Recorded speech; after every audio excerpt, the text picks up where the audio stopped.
So the subscription business model for us has worked really well for 10 years and will continue to, because it really lends itself to a direct correlation between good journalism and business growth.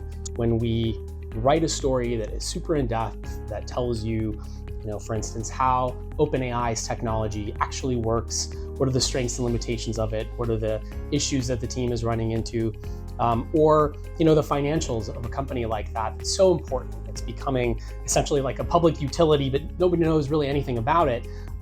Those kinds of stories really strike a chord with a huge swath of readers out there in all kinds of industries. And so the business model that we have is really going to incentivize and continue to incentivize the best journalism. That's what I really believe. The subscription model allows us to not have to think about what are the dozens or hundreds of stories that we can pump out every day and increase clicks and increase ad load. Instead, we're focused on bringing you the right stories, bringing you the deepest stories, bringing you stories first. The freedom that the information provides reporters to focus their efforts on what's actually going to be new and what's going to be important rather than just what's the news of the day, that allows for a much, richer experience for subscribers.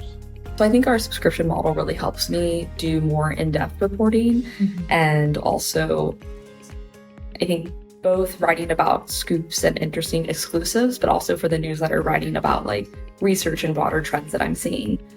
Because I know, for instance, that people sign up for a newsletter not only because they want to know, what was the latest big leadership moves at OpenAI, or what was the biggest, product announcement from Google, but also because they want to know, okay, what's the most interesting research paper that's come out of XYZ school or lab, or, what's the latest interesting hack that developers are using to get models to run for cheaper.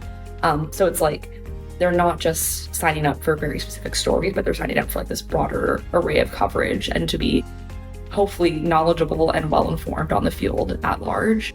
I think there's also just so much more room to do stories that take a bit more time, but maybe are more in-depth versus rushing stories out because you want to get kind of an eye-catching headline as soon as possible. So the business model is what makes our in-depth reporting possible. It's a virtuous cycle. So as we grow as a business, we hire more journalistic talent, we expand into new beats, which helps us grow more. So for example, we just hired a sports reporter. That's a new beat for us. And the subscription model is what makes that possible. Our audience really, really values high impact journalism. And so it creates a high bar for the stories that we need to produce. And the business model just helps fund that virtuous cycle of constantly hiring more journalistic talent. So it's incredibly thrilling to be a part of an organization that has a business model that allows us to grow instead of contract like so many other media organizations.